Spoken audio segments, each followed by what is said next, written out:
Hi there, my name is Levi Casto. I'm a senior in the University of Washington program on the environment, and today I'm presenting on Learning from the Forest course, the indicator songbirds of the Olympic Peninsula, which is a little presentation that I've put together to convey the findings of my research of the past 2 quarters that I've completed as part of my capstone, alongside an internship with the Washington State Department of Natural Resources. For a little bit of background on my research, forest management organizations have a vested interest in understanding how their forests are functioning. One way of evaluating this is by looking at which wildlife species, and specifically which songbird species, are living in their forests. These species are called indicator species.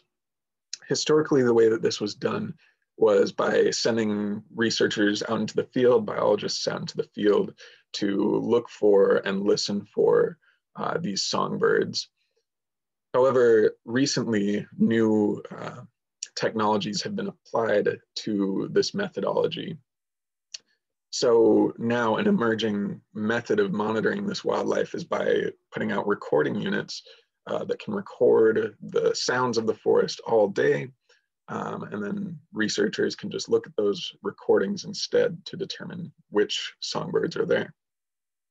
This new method, as well as the threat of climate change to the environments that many songbirds inhabit, both pose new challenges for indicator species selection.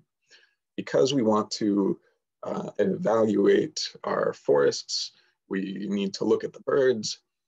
But with these new challenges, we now need to also determine which birds are the right ones to be looking for.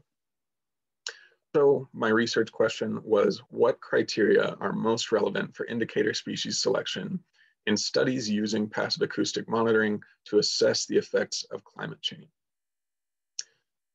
My responsibilities for my internship gave me a lot of experience using this passive acoustic monitoring tool to identify indicator species calls in passive acoustic monitoring audio surveys, and to validate the data outputs of those surveys.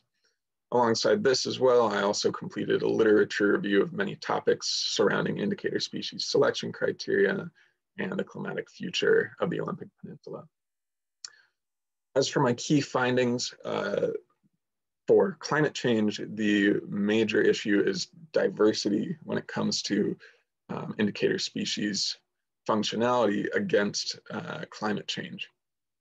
Because we don't know how climate change is going to affect any specific region specifically, we need to select a wide range of indicators with a wide range of needs in order to identify the many ways that climate change will affect the Olympic Peninsula. So the idea is that songbirds with different needs, their needs are going to be affected differently by climate change, causing some to leave and others to stay. And those disparate responses of indicators will expose climate realities. So when we're selecting indicator species, I've got an example here. The varied thrush and the Hutton's vireo, they're expected to have very different responses to climate change, as indicated by those maps at the bottom. The varied thrush is supposed to lose most of its habitat on the Olympic Peninsula. Hutton's vireo is set to maintain or gain some. We want to choose both of these indicator species for our studies to see whether or not these climatic effects actually take place. My key findings for passive acoustic monitoring, the major thing is frequent and unique vocalization and sound-alike limitation. You can see here in figure 3, I've got a pileated woodpecker call next to a northern flicker. And for all the bird watchers out there, you may know that they sound very, very similar. They also look very similar here on these spectrograms, so they are difficult to tell apart. And that makes the analysis of their data also that much more difficult. So these sorts of issues when selecting indicator species should be minimized.